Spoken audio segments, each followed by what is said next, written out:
नमस्ते किसान भाइयों, आप सबका फिर से स्वागत है अपने YouTube channel the smart farming में। तो आज का हमारा टॉपिक है मल्चिंग पेपर के विषय में सारी जानकारी प्राप्त करना। वीडियो को शुरू करने से पहले हमारे चैनल को सब्सक्राइब कीजिए तथा बेल आइकन को प्रेस कीजिए ताकि आने वाले नोटिफिकेशन आप तक पहुंचते रहें। तो चलो वीडियो करते हैं स्टार्ट। किसानों के लिए खरपतवार सबसे बड़ा सिरदर्द है। ऐसे में फसल को बचाने के लिए किसान भाई निंदाई गुड़ाई करते हैं, लेकिन इस पर काफ़ी खर्चा है। ऐसे में मल्चिंग पेपर का प्रयोग कर हम फसल का उत्पादन बढ़ा सकते हैं। किसानों के सामने ये समस्या आती है कि उनके खेतों की फसलों की उत्पादकता धीरे धीरे कम होती जा रही है। ऐसे में किसान भाई प्लास्टिक मल्चिंग का प्रयोग करके खेती की उत्पादकता को बढ़ा सकते हैं। खेत में लगे पौधे की जमीन को चारों तरफ से प्लास्टिक फिल्म के द्वारा सही तरीके से ढकने की प्रणाली को प्लास्टिक मल्चिंग कहते हैं।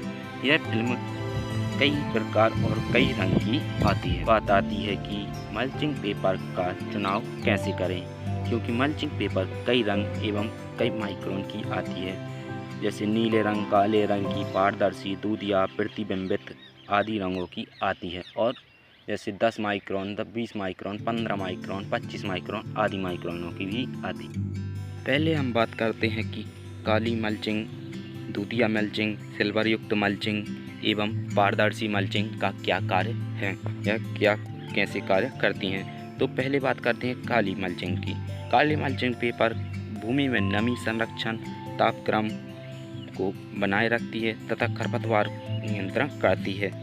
यह बागवानी में अधिकतम काली रंग की प्लास्टिक मल्चिंग का प्रयोग किया जाता है। अब बात आती है कि दूधिया या सिल्वर युक्त प्रतिबिंबित फिल्म का उपयोग कहाँ पर होता है। यह फिल्म भूमि में नमी संरक्षण, खरपतवार नियंत्रण के साथ साथ भूमि का तापक्रम को कम करती है। इसका उपयोग सामान्यतः गर्मी में अधिक तापमान में ली जाने वाली फसलों के लिए किया जाता है।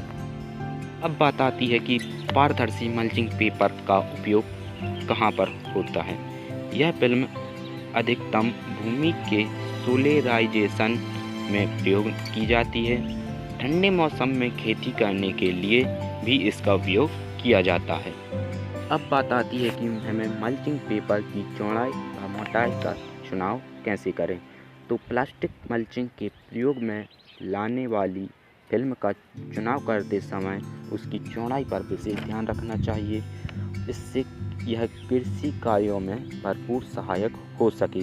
सामान्यतः 90 सेंटीमीटर से लेकर 180 सेंटीमीटर चौड़ाई वाली फिल्म का ही प्रयोग करना चाहिए। अब बात आती है कि हमें मल्चिंग पेपर की मोटाई का चुनाव कैसे करें। मल्चिंग पेपर की मोटाई का चुनाव करते समय हमें यह ध्यान रखना चाहिए कि हमारी फसल की आयु कितनी है एवं यह कितने समय तक चलेगी। उस अनुसार हमें मल्चिंग पेपर की मोटाई का चुनाव करना चाहिए। अब बात आती है कि इस तकनीकी से क्या फ़ायदे होते हैं। तो इस तकनीकी से खेत में पानी की नमी को बनाए रखने और वाष्पीकरण रोका जा सकता है।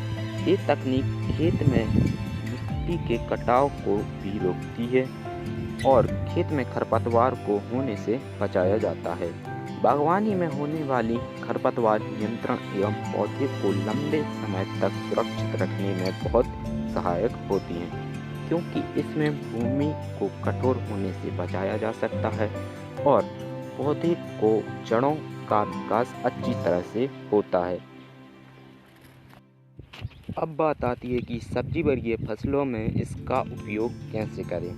जिस खेत में सब्जी वाली फसल लगानी है उसे पहले अच्छी तरह से जुताई कर लें, फिर उसमें गोबर की खाद और मिट्टी परीक्षण करवा लें, उचित मात्रा में खाद दें, फिर खेत में उठी हुई क्यारियाँ बना लें, फिर उसके ऊपर ड्रिप सिंचाई की पाइप लाइन को बिछा लें, फिर 25 से 30 माइक्रोन प्लास्टिक मल्चिंग फिल्म को सब्जी के लिए बेहतर रहती है।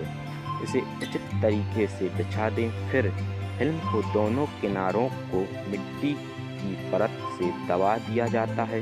इसे आप ट्रैक्टर चालित यंत्र से भी दबा सकते हैं। इसके पश्चात मल्चिंग पेपर के ऊपर गोलाई में पाइप से पौधे की दूरी तय कर छिद्र कर सकते हैं। किए हुए छिद्र में बीज या नर्सरी में तैयार पौधों का रोपण कर लें। उम्मीद करता हूं कि आपको वीडियो पसंद आई होगी। ऐसी और वीडियो को देखने के लिए हमारे चैनल को सब्सक्राइब कीजिए तथा बेल आइकन को प्रेस कीजिए ताकि आने वाले नोटिफिकेशन आप तक पहुंचते रहें। धन्यवाद।